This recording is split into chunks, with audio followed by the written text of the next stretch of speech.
Bismillahirrahmanirrahim. Assalamualaikum warahmatullahi wabarakatuh. Alhamdulillah wa syukurillah ala kulli ni'mah, la haula wa la quwata illa billah, amma ba'du. Sahabat permata yang dirahmati Allah Subhanahu wa taala, bertemu kembali dengan saya sahabat permata menyapa Mauludin Akbar dalam program Saprahan. Sahabat permata berbagi kisah dan teladan. Alhamdulillah, puji syukur senantiasa terhatur kepada Zat yang Maha Mengatur, yang tiada pernah mengantuk apalagi tidur, menjadikan seluruh alam semesta senantiasa teratur dan terukur, menjadikan bangsa kita baldatun thayyibatun wa rabbun ghafur, di bawah pemimpin yang adil dan jujur. Semoga masyarakatnya menjadi masyarakat yang aman dan makmur. Selanjutnya selawat beriring salam semoga senantiasa tercurah kepada junjungan umat dan alam baginda Muhammad sallallahu alaihi wasallam, seorang insan permata nilam yang namanya kita sebut siang dan malam, yang mengeluarkan manusia dari dunia yang kelam menuju cahaya bernama iman dan Islam. Semoga syafaat beliau senantiasa tercurah pada keluarga, para sahabat dan pengikutnya hingga akhir zaman, terkhusus kita yang hari ini masih diberikan kesempatan oleh Allah Subhanahu wa taala untuk menjalankan amaliyah Ramadan dan bersama-sama sambil menunggu waktu berbuka puasa menyaksikan program Saprahan, sahabat permata berbagi kisah dan teladan. Semoga senantiasa menjadi umat baginda Muhammad sallallahu alaihi wasallam yang mendapatkan syafaatul uzma di yaumil qiyamah nanti. Amin Allahumma amin. Sahabat permata yang dirahmati Allah Subhanahu wa taala, pada kesempatan hari ini kita bersama-sama akan membahas sebuah tema, jawaban elegan dari si tukang bakso. Kisah ini diawali oleh sebuah kisah yang dialami oleh seorang ayah. Ketika itu ayah tersebut sedang menyiram tanaman di taman perkarangan rumahnya. Beliau menyiram tanaman-tanaman yang ditanamnya sebagai bagian dari hobi dan keseharian dia dalam mengisi waktu-waktu luang yang ia miliki. Dan di suatu sore tersebut, di saat ia sedang asik menyiram tanaman, maka terdengar olehnya suara bunyi khas dari si tukang bakso yang sedang melewati rumahnya. Dan pada saat itu beliau menyuruh si tukang bakso itu untuk berhenti dan memanggil anak-anaknya. Beliau berkata kepada anak-anaknya, "Siapa yang pengen bakso?" Lalu anak-anaknya pun serentak menjawab, saya ya, saya pengen bakso." Maka si ayah pun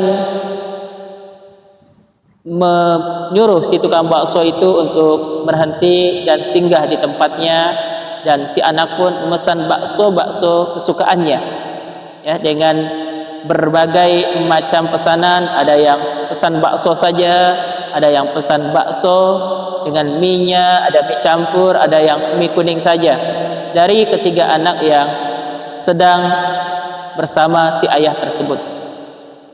Makalah mereka bertiga di samping ayahnya, dan si ayahnya pun ikut memakan bakso yang disuguhkan oleh si tukang bakso tersebut. Memang diakui bakso yang dijual oleh si mamang ini sungguh enak dan nikmat rasanya, dan juga merupakan bakso langganan dari si ayah tersebut. Sahabat permata yang dirahmati Allah Subhanahu wa taala, selesai mereka menyantap bakso yang mereka pesan, maka si ayah pun kemudian membayar bakso tersebut kepada si mamang tukang bakso. Pada saat si ayah membayar bakso yang dia pesan tadi, maka ada sesuatu yang cukup menarik perhatian dari si ayah tersebut. Si ayah melihat si tukang bakso setelah mengambil pembayaran dari si ayah tersebut, maka si tukang bakso mulai memisahkan uang yang diterimanya menjadi 4 tempat. Satu tempat langsung dimasukkan ke dalam dompetnya, sebagian uangnya lagi dimasukkan ke dalam laci, sebagian lagi dimasukkan ke tempat celengan, dan satu lagi ditempatkan di suatu tempat yang lainnya. Lalu si ayah pun iseng dan bertanya, dan rasa keingintahuannya mengapa si mamang bakso itu melakukan hal tersebut. Maka si ayah pun berkata, "Mang, mohon maaf sebelumnya, boleh nggak saya bertanya kenapa mamang memisahkan uang-uang yang Mamang dapatkan dari hasil penjualan bakso ini.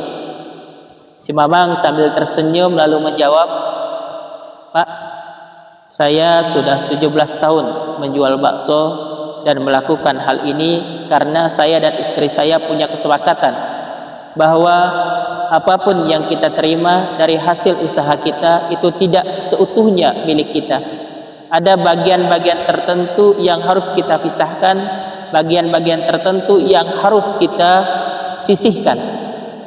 Dan tadi Bapak melihat saya menyisihkan uang dari hasil penjualan bakso saya ke dalam 4 tempat yang berbeda. Hal tersebut punya maksud tersendiri yang sudah kami sepakati dengan istri saya.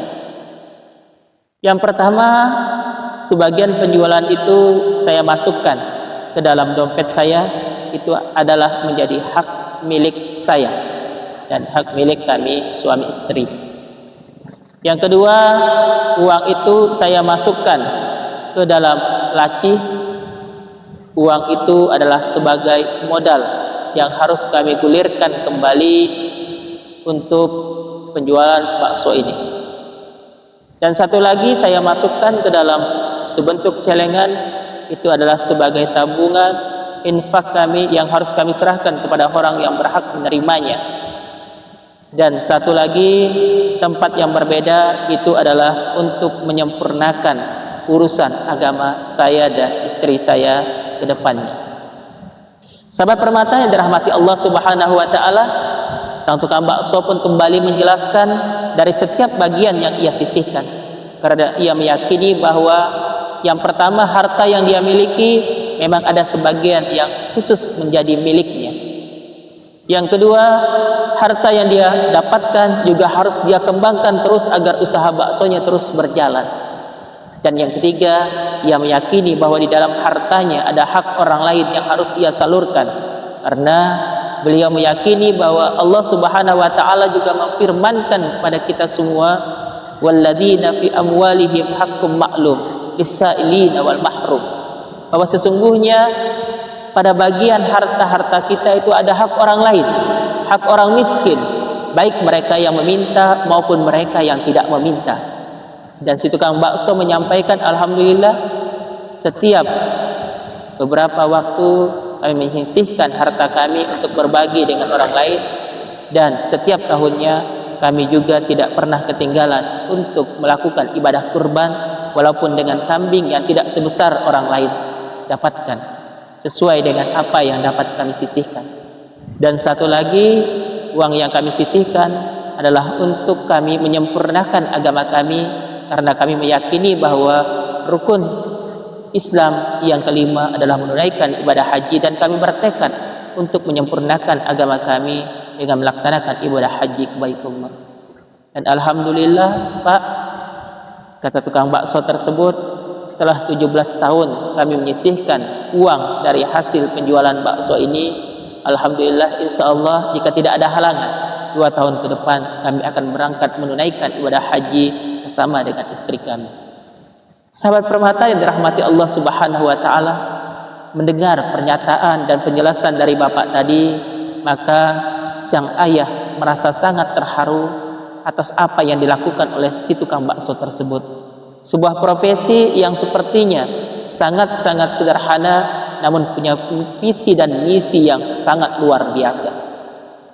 Sahabat permata yang dirahmati Allah Subhanahu wa taala, ternyata tidak cukup sampai di situ rasa keingintahuan yang dimiliki oleh sang ayah untuk bertanya kepada tukang bakso. Mang, jika penyisihan untuk bagian pertama dan kedua itu kami maklumi memang harus Mamang lakukan. Tapi untuk yang kedua, untuk yang ketiga dan yang keempat, itu rasanya menurut kami hanya dilakukan dan diwajibkan untuk orang yang mampu saja melakukannya. Jadi tidak untuk dipaksakan kepada siapapun. Sahabat permata yang dirahmati Allah Subhanahu wa taala, lagi-lagi sang Mamang bakso tersenyum sambil menjelaskan kembali kepada si ayah tadi. Pak, terkait dengan mampu dan tidak mampu, itu kembali lagi kepada setiap individu, bagaimana mendefinisikan dari kata mampu itu sendiri. Bagi kami, bahwa mampu itu adalah sesuatu yang harus diupayakan, sesuatu yang harus menjadi mindset dalam kehidupan. Karena jika kita punya mindset bahwa kita ini tidak mampu, maka selama-lamanya kita akan menjadi orang yang tidak mampu dan orang yang senantiasa menginginkan bantuan, uluran tangan dari orang lain. Akan tetapi sebaliknya, jika kita mendefinisikan bahwa diri kita ini sebagai orang yang mampu, maka kita akan mengupayakan dengan berbagai cara untuk menjadi orang yang mampu melakukan kebaikan-kebaikan dan penyempurnaan dari agama yang kita yakini kebenarannya. Sahabat permata yang dirahmati Allah Subhanahu wa taala, jawaban-jawaban elegan dari si tukang bakso ini menggugah hati si ayah untuk kembali menjadikan dirinya sebagai seseorang yang punya definisi berbeda dalam kehidupannya dan harus mempunyai visi dan misi ke depannya, bahwa sesungguhnya setiap kita punya kemampuan, setiap kita harus punya visi dan misi kehidupan yang akan membawakan kepada kita kebahagiaan, baik kehidupan di dunia maupun kehidupan di akhirat. Akhir kata, terima kasih atas segala perhatian, mohon maaf atas segala kehilafan dan kekurangan. Semoga kesempatan yang lain kita akan kembali bersama dalam program Saprahan, sahabat permata berbagi kisah dan teladan. Akhir kata, billahi taufiq wal hidayah. Wassalamualaikum warahmatullahi wabarakatuh.